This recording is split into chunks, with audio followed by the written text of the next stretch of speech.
C-130s dropped over 36,800 meals into northern Gaza to provide critical relief to civilians there. This is the second combined airdrop to deliver humanitarian assistance to the people of Gaza. As you know, Central Command also conducted an airdrop on Saturday, delivering more than 38,000 meals along the coastline of Gaza. These operations included C-130 cargo aircraft from the U.S. Air Force and the Royal Jordanian Air Force, along with support from U.S. Army soldiers specialized in aerial delivery of supplies who built bundles and ensured the safe drop of food aid. These humanitarian airdrops contribute to ongoing U.S. government efforts to provide life-saving humanitarian assistance to people in Gaza and are part of a sustained effort to get more aid into Gaza, including by expanding the flow of aid through land corridors and routes. We continue planning for potential follow-on airborne aid delivery missions, and we'll be sure to keep you updated when we have any new information to provide. Separately, Secretary Austin hosted Minister Benny Gantz, a member of the Israeli War Cabinet, for a bilateral meeting today in the Pentagon. During the meeting, Secretary Austin condemned Hamas's attack against Israel on October 7th and called for the release of all hostages held by Hamas. The Secretary also expressed strong concerns over the humanitarian situation in Gaza and requested Minister Gantz's support in enabling more humanitarian assistance and distribution into Gaza. Secretary Austin also emphasized the critical need for a credible and implementable plan for protecting civilians and addressing the humanitarian situation prior to any ground operations in Rafah. A readout from today's meeting will be posted to the DoD website. In other meetings, today and tomorrow, the Office of the Undersecretary of Defense for Policy is hosting the Defense Policy Board for sessions to examine the potential impacts of attacks on U.S. critical infrastructure aimed at disrupting Department of Defense efforts to mobilize, project, and sustain the joint force. Leveraging its breadth of experience, the board will offer the Secretary of Defense and the Deputy Secretary of Defense independent, informed advice and opinions on the topic following a series of meetings with senior Pentagon leaders, combatant commanders, and interagency counterparts. An unclassified readout of the Defense Policy Board meeting will be posted to defense.gov. Switching to updates on allies and partners, Nordic Response 2024, a Norwegian-hosted exercise, begins today in Norway, Finland, and Sweden and will culminate March 15th. The exercise features more than 20,000 NATO forces from 14 nations, including roughly 5,000 from the U.S. Marine Corps, Navy, Army, and Air Force. Designed to strengthen agility and interoperability among allies and partners, Nordic Response will test the collective ability of Arctic nations and others to operate in the rugged conditions of the High North. This year's iteration is part of NATO's Steadfast Defender 2024, as well as U.S. European Command's Coordinated Large-Scale Global Exercise 24. Moving over to the Indo-Pacific region, I'd also like to highlight this morning's statements from our colleagues at the State Department after ships from the People's Republic of China engaged in reckless maneuvers against lawfully operating Philippine vessels near Second Thomas Shoal. Many of you have seen the images and videos today of this dangerous operational behavior by the PRC, which caused multiple collisions and included the use of water cannons. These PRC actions resulted in injuries to Filipino crew members, put lives at risk, and demonstrated disregard for international law. We call on the PRC to abide by the International Tribunal's legally binding decision in 2016. The United States is going to continue to stand by our Philippine ally, and our commitment to our mutual defense treaty is ironclad. Finally, the Department would like to recognize Women's History Month, which is celebrated across our nation every March. We honor the trailblazing women who have paved the way and those who continue to serve and lead at all levels across the armed forces. We recognize their invaluable contributions to our military and civilian workforce, and their service and sacrifice are a cornerstone for the Department and our nation's history. And with that, I'll take your questions. We'll start with AP. Tara, you're sitting on the opposite side of the room today. Just throwing you off, isn't it? First, I wanted to ask about the sea cables that were cut. Does the U.S. have any better indication of how they were cut, if the Houthis were involved, and if there's any steps that the Navy is going to take to further protect these cables? And I have a couple more. Yeah. Thanks, Tara. I don't have anything to pass along to you now. As you know, this is something obviously that we're looking into. But I just don't have any updates to pass along right now. Okay, what about the idea of a maritime corridor? Has DoD been asked to look at options or see what ships would be available to be able to establish a maritime corridor for aid to Gaza? So what I can tell you right now is that in coordination with the U.S. interagency and international partners, we are actively reviewing options for a maritime corridor for humanitarian assistance into Gaza, including potential commercial and contracted options. I don't have more to announce at this time regarding what that would be, but obviously we'll keep you updated on that front. Just one follow on that. Would that include using U.S. personnel, military personnel in Gaza to help deliver stuff, or is it just offshore at this point? Yeah, again, so we would be only in a supporting role, are in a supporting role when it comes to providing U.S. government humanitarian assistance. And so certainly were we to be involved in that, it would be in the form of unique DoD capabilities. The U.S. Agency for International Development is the lead coordinator for the government when it comes to humanitarian assistance. And so, again, we'll continue to work with the interagency on what that might look like going forward. Okay, just one last on Ukraine aid. Is the building still looking at options of using the last $4 billion in authorization, given that Ukraine's state of affairs seems to be pretty dire? Yeah, so I don't, again, have anything specific to announce in terms of additional aid. We continue to urge Congress to pass the supplemental as soon as possible so that we can support Ukraine in its time of need and, of course, replenish our own stocks. As you've heard us say, Ukraine needs the full resources that are available in that package, and there's really no other way to meet fully their requirements on the battlefield. Thank you. Let me go to the other side of the room. Tom? But Pat, these airdrops, it sounds like they're going to continue. Will there be any coordination with anyone on the ground as you drop these, or just kind of drop them along the coast and any civilians nearby can just go up and grab the stuff? So right now, in terms of the coordination of the drops, we are coordinating this with Israeli Defense Forces and are also communicating through text message to local residents to ensure their safety prior to the drop. I think what you're asking, though, is in terms of when they land on the ground, is there anyone there to receive them? And no, that's not the case. But again, we're attempting to do these in a way that they will be able to land safely and that the civilians who need that aid are able to access the aid. Thank you. Carl? Thanks. Going to the Houthi situation, there was another ship that was hit by the Houthis, a Liberian flag Swiss-owned vessel this time. Does DoD assess that what they are doing in the region is enough? Is there a need in the Pentagon's assessment for additional resources in the region to try to safeguard ships?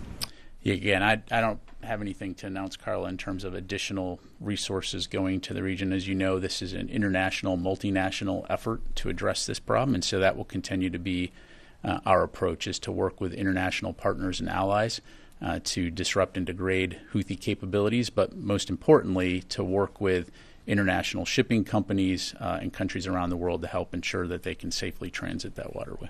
But are there enough resources, military resources, being put into that region right now to stop the Houthi attacks? Again, we have a significant amount of capability already in the region, but it's not just about the U.S. We will continue to work with allies and partners, and as we continue to need more, we'll certainly work with them and certainly are willing to take any and all helpers on that front. Let me go to the phone real quick here. Washington Post, Missy Ryan. Hi, Pat. Just wanted to follow up on Tara's question, and I have a separate question. So regarding the maritime planning, just to press you a little bit more on that, is it accurate to say that you mentioned that the United States would be in a supporting role? Is it accurate to say that the United States might be involved, but that American military personnel would not be delivering aid on the ground in Gaza? Yeah, to clarify, Missy, what I said was the Department of Defense would be in a supporting role when it comes to providing U.S. government humanitarian assistance. I mean, as you know, the United States government has provided more than $180 million in humanitarian assistance to Gaza since October 7th. And so the DoD is supporting that broader U.S. government interagency effort to deliver aid. So again, I don't have anything to announce right now. And as I mentioned, we are actively reviewing options. But what that looks like, we'll just have to keep you updated. Okay. And a separate question. I saw the readout from Secretary Austin's meeting with Benny Gantz. Did Minister Gantz provide any assurances about facilitating additional entry of aid? The readout mentioned strong concerns that Austin had. Was there any guarantees or new steps, any assurances? Did he walk away with any sort of sense that things were going to change? Thanks. Yeah, thanks, Missy. As I'm sure you can appreciate, I won't speak for Minister Gantz. Again, the Secretary appreciated the opportunity to meet with him, but beyond what we've provided in our readout, that's about the extent of what I'm able to pass along. Thank you. Joseph. To follow up on that, in the readout as well, Secretary Austin mentioned the need for a credible and implementable plan before any operations in Rafah. Can you say whether he did present the plan? And it just wasn't deemed credible? We have not seen a plan yet from the Israelis when it comes to Rafah operations. And the second one, does the department think that it's necessary for congressional approval under the War Powers Resolution for any further strikes or operations in Yemen, seeing as I think it's been about 60 days since the first strikes were carried out? Again, I know the White House has talked to this extensively in terms of, UN resolution, in terms of the inherent right to self-defense, and of course the president's under his Article 2 authorities to self-defense. And so, again, I just refer you to that. Thank you. Hey, Pat, can I just quickly follow up? Has the Pentagon seen any Israeli military plan when it comes to Gaza going back to October? I'm not going to get into the specifics about what we've seen other than, we've had an ongoing dialogue with the Israeli Defense Force and Ministry of Defense in terms of what their operations are. As you know, we communicate at multiple echelons, not only here in the Pentagon, but also at U.S. Central Command. And so, generally speaking, they keep us informed on what they're looking to do. But ultimately, at the end of the day, they're executing the plans that they develop. But you can't say whether or not you've actually seen a plan or not going back to October? Joseph's question was about Rafah operations. In Gaza, operations going back to October. Have they shared any specific military plans with you? In the past, they have shared operational details with us. I'll just leave it at that. Ma'am. Thank you, Pat. A follow-up, you said that you're coordinating with the Israeli Defense Forces and communicating through text message to local residents to ensure their safety on the airdrops. Can you elaborate on that? Who are you coordinating with for the local residents on the ground? Are cell phone companies involved, and what does connectivity look like? How does it all work? I don't have any more details to provide beyond what I passed along. Thanks. Tasha. Thanks, General Ryder. So you mentioned that discussions are underway about the maritime corridor, and there have been renewed calls in Congress to send a hospital ship to the area, including by Senator Angus King. So is that something that is being discussed as well in addition to this maritime corridor? Yeah, thanks, Natasha. Again, I don't have any specific details to provide other than, again, we're going to work closely with the interagency to look at what the requirements are, how best to meet those requirements. And as I mentioned, that could include both commercial or contracted options. But recognizing that the DoD has unique capabilities, that's what we will bring to the discussion. But again, I don't want to get ahead of that planning process. So, okay. Yeah. Thanks. So given that there are aid trucks at the border waiting to go in that are being held up, this seems like it's putting the U.S. in a position to have to airdrop aid, which is known to be more dangerous and expensive. Is the Pentagon frustrated that it's being put in this position due to how Israel is conducting its operations? The Pentagon doesn't get frustrated. We just get busy. So, I mean, clearly, as the president has highlighted, not enough aid is getting into Gaza. And so the Department of Defense is supporting that broader U.S. government effort to help contribute to that. Certainly, we want to see more aid being delivered via ground routes. And again, this is part of the discussion that we're having with the Israelis in terms of how can they work to ensure that those routes are open. and that aid can get in quicker. It's obviously a very complex situation on the ground. It's not like trucks can just drive in. There's a screening process, and then, of course, there's safety and security of getting that aid to certain locations. But all that to say, again, as you heard the president say, aid is not getting in fast enough. And so these airdrops that we started over the weekend are intended to help supplement those efforts. But we won't stop there. Again, USAID and others will continue to look at ways that we can expedite aid getting into Gaza, also in coordination with other countries from around the world. Thank you. Let me go back to the phone here. Let's go to Phil Stewart, Reuters. Hey there. Could you give us a sense? We'd asked yesterday about when the meeting with Minister Gantz was scheduled, and when at the time yesterday we didn't think he had a meeting with Minister Gantz. When did that wind up being scheduled? And then just to press on Missy's question, does the Pentagon assess that it would be secure enough for U.S. troops to be positioned in Gaza to secure a maritime corridor port, or to otherwise distribute aid, or has that been ruled out at this point? Thanks. Yeah, thanks, Phil. At this point in time, there are no plans to send any U.S. forces into Gaza, to my knowledge. So, just leave it there. In terms of the meeting scheduled for today, that was, last night we were able to identify an opening, and so that meeting was essentially penciled in late last night, and then, of course, confirmed this morning. And so, again, the Secretary appreciated the opportunity to talk to Minister Gantz, and just leave it there. Thank you. Let me go to Laura Seligman, Politico. Hi, Pat. Thanks for doing this. Following up on some of the earlier questions about the maritime route, has the Pentagon ruled out putting U.S. boots on the ground in Gaza, even in support of this humanitarian mission?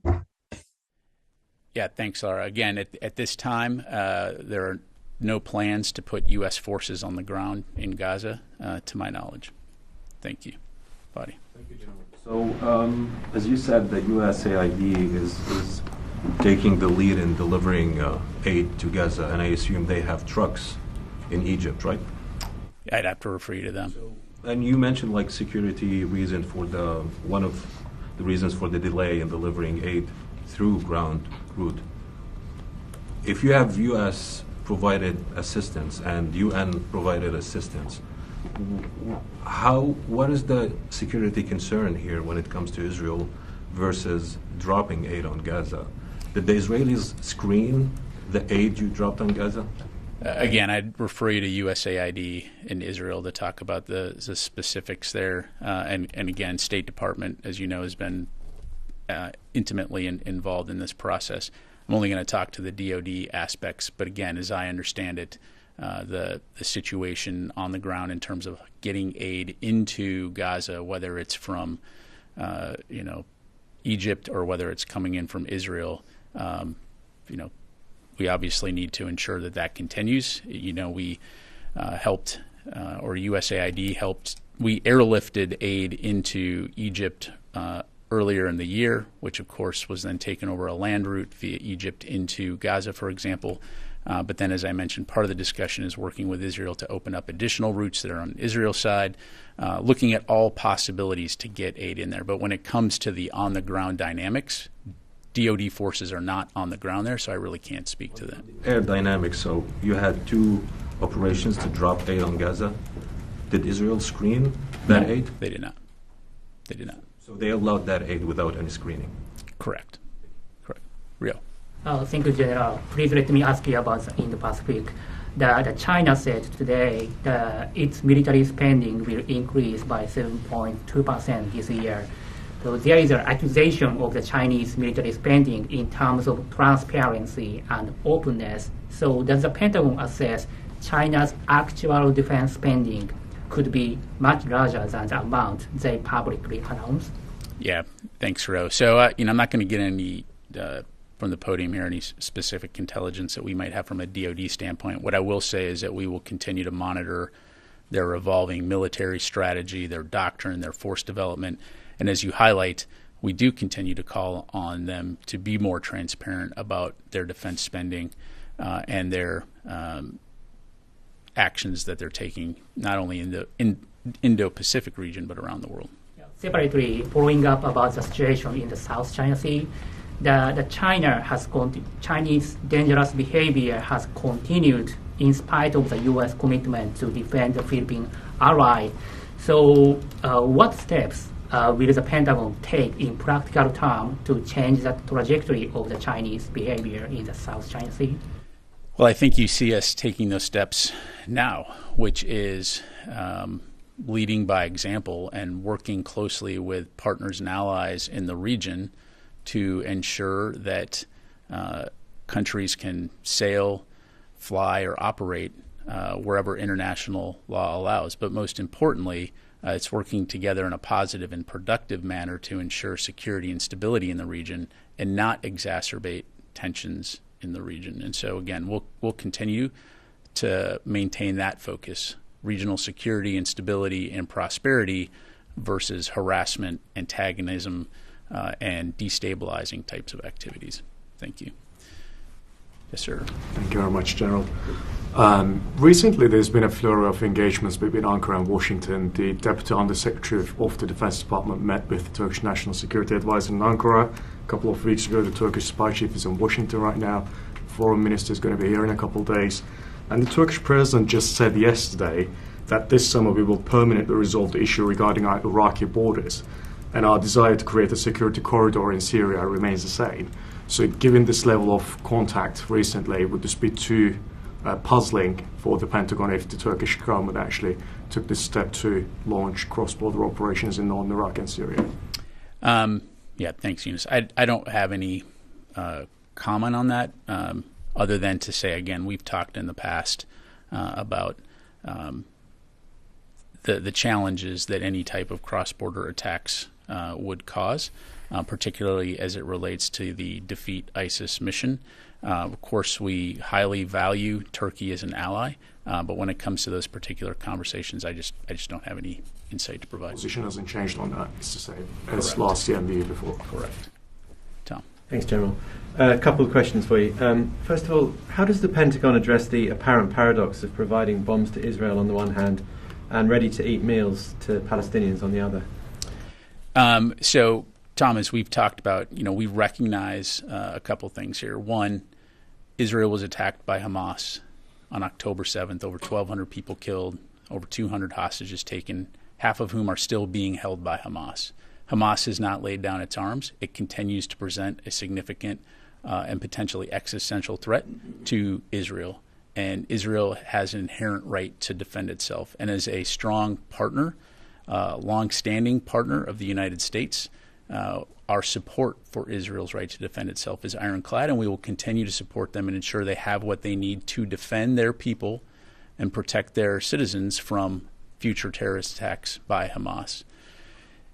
At the same time, as we've been saying for a very long time, and I mentioned earlier, over $180 million in humanitarian assistance to people in Gaza from the U.S. government, we recognize the importance of ensuring that the people in Gaza can remain safe. And again, we have been consistently speaking with our Israeli partners on the importance of ensuring civilian safety. Secretary Austin has talked about this at multiple times, to include in his speech at Reagan, and that will continue to be our position. Ultimately, at the end of the day, what we want to see is a situation where Israelis and Palestinians can live next to each other side by side, and the threat of Hamas no longer exists and creates the chaos that they have brought to both the Israeli and the Palestinian people. Thank you. Thanks. And then the second question. I know you don't want to get ahead of any announcements vis-a-vis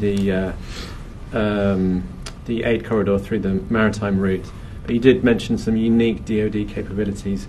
Can you talk about what these could be in a general sense, and like amphibious landing craft, for instance? And also, could you talk about what the situation is now with regards to the Israeli naval blockade? How would the corridor get around that, or would it be through the blockade with the Israelis. Thanks, Tom. Now, I'm just not, because as much as I'd like to get into hypotheticals and speculate, that will be reported as DOD is going to do X. And at this point, I just don't have any specifics to announce. So we'll be sure to keep you updated. And in terms of Israeli operations, I'd have to refer you to them. Let me go back to the phone here. Jeff Shogel, Task and Purpose. Thank you. An Air Force employee at Strategic Command has been indicted for allegedly sharing sensitive information. This comes after the recent revelation that a sailor has been arrested for sharing information with the foreign government, and then last year you had 2 other sailors arrested for espionage. Is the Defense Department dealing with an espionage problem within the ranks? Thank you. Yeah, thanks, Jeff. Look, the bottom line is, we've seen in the past where individuals have committed inappropriate actions and been identified and held accountable. Generally speaking, to answer your question, no.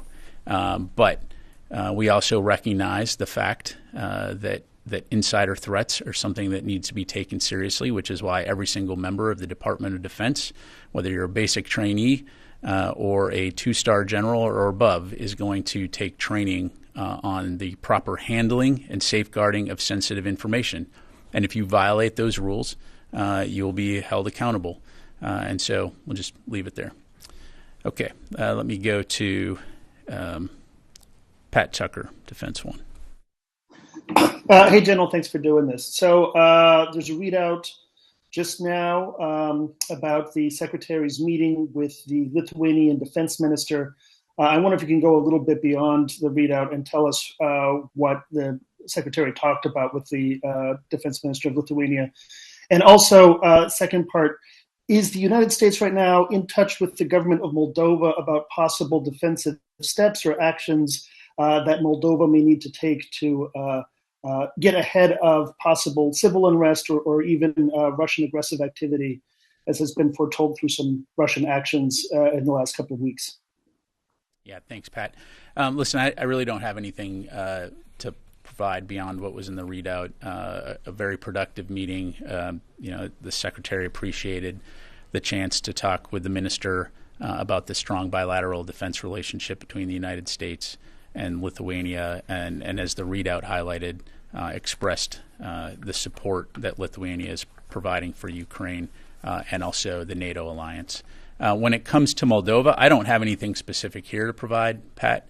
I'd recommend that you contact State Department, and they could probably talk a little bit more about the bilateral relationship there on the ground. But I don't have anything beyond that. Thank you. Let me go to Jared from All Monitor. Thanks, sir. My question has been asked. And Heather from USNI. Hey, thanks so much. So I know that there was questions about the hospital ship, and so I guess why hasn't the U.S. sent a hospital ship over to Gaza as it's trying to increase the humanitarian aid that's being prevented when we have 2 hospital ships that are available? Yeah, thanks, Heather. So again, as we've talked about before, our focus, our primary focus in the Middle East region has been on protecting U.S. forces and citizens in the region. It's been on supporting Israel and their inherent rights to self-defense. It's been on working to support the release of hostages, and it's been on ensuring that this conflict doesn't expand into a wider conflict. But again, as we see the situation developing in Gaza, and as we see that enough aid is not getting in, the DoD can contribute in that regard and has been asked to help deliver aid via airdrops, which of course we've done. So again, don't want to get ahead of the process. As I mentioned, we're actively reviewing options, and if that entails assets, like the things that you highlight, then certainly we'll have more to talk about then. But again, I just don't want to get ahead of that process right now. Okay, time for a few more. Yes, ma'am. So the airdrops, they are expensive and complicated. So how long do you believe that they're actually sustainable? Well, the tempo for potential future airdrops missions will depend on a variety of factors. risk assessments. But the bottom line is, we will continue to look at ways that we can get aid in via air. I'm not going to publicly preview, the tempo and the timing of those future drops, in part to ensure a safe drop zone, obviously, for civilians in Gaza. But look, again, as the president said, not enough aid is getting in, and so we're going to do our part to assist in that process and assist the broader U.S. government effort to get aid in. Thank you, Tara. I wanted to ask about Haiti. Given the deteriorating security situation there, is the Pentagon considering sending U.S. troops or ships to be a deterrent from this turning into a bigger problem?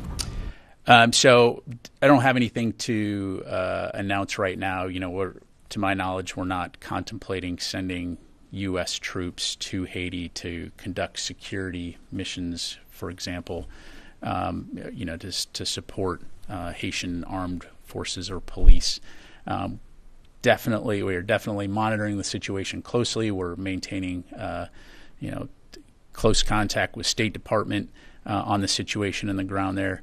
But at this stage, this is where we're at, Tara.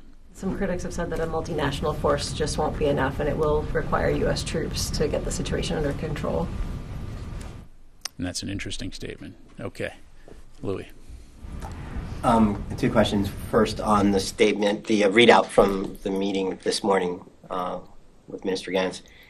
It says that the Secretary expressed strong concerns about the humanitarian situation in Gaza. You've laid out scenarios about why the administration is concerned.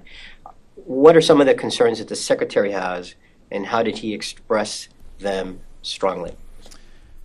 Yeah, Louis. So a couple things. And as I highlighted earlier to Tom, when the Secretary spoke at the Reagan National Defense Forum, and again, I'd point folks to that speech, there's really two aspects here. One, it's the right thing to do, right? There's people that are suffering and they need help, and the Department of Defense has a capability, in this case, the ability to airdrop food. And so, we're taking that approach in support of the broader effort. But importantly, also, again, as I mentioned, we recognize the threat that Israel faces from Hamas. But it's important not to allow tactical victory against Hamas to be replaced with strategic defeat due to creating a situation where essentially Hamas is emboldened and the people of Gaza, the Palestinians who live in Gaza, can't live in peace. And so it's incredibly important that this situation be addressed and that we can not only ensure that Palestinians, innocent Palestinians living in Gaza, can get the humanitarian assistance that they need, but that we can restore security and stability to this region as quickly as possible, and that we can begin the process by which Israelis and Palestinians can live side by side in a situation where, again, Hamas is not a threat and not a destabilizing factor in this region. Have there been discussions about potentially cutting off the U.S. military assistance to Israel in this situation? And what would be actually the benefits of that? One could call that, the carrot and stick approach, that would be a stick approach to express concerns to the Israelis. Yeah, I appreciate the question. I'm not going to get into a hypothetical discussion here from the podium. The fact is we are providing assistance to Israel, again, for all the reasons I highlighted earlier, which is to enable them to defend themselves. We recognize some of the actors that live and operate in the region that have said as a stated policy they want to see the elimination of Israel as a state, and we recognize that, and we recognize, again, Israel's inherent right to self-defense. So we're going to continue to support them in that regard. But again, we're also going to expect them to conduct their operations in accordance with international humanitarian law and the international law of armed conflict. All right, got time for a couple more. Sir. Thank you, General. Last week, the Senate defeated an attempt to hold the sale of F-16 jets to Turkey. So, as the Turkish Foreign Minister is expected to visit Washington this week. Will the Pentagon leaders discuss this with him? Or what, do you have any update on the F-16s to Turkey? I really don't. Again, you've heard us say that we support Turkey getting the F-16s, but there's a process that involves Congress, obviously. And so when we have updates on that front, we'll be sure to provide them. All right. Thanks very much, everybody. Appreciate it.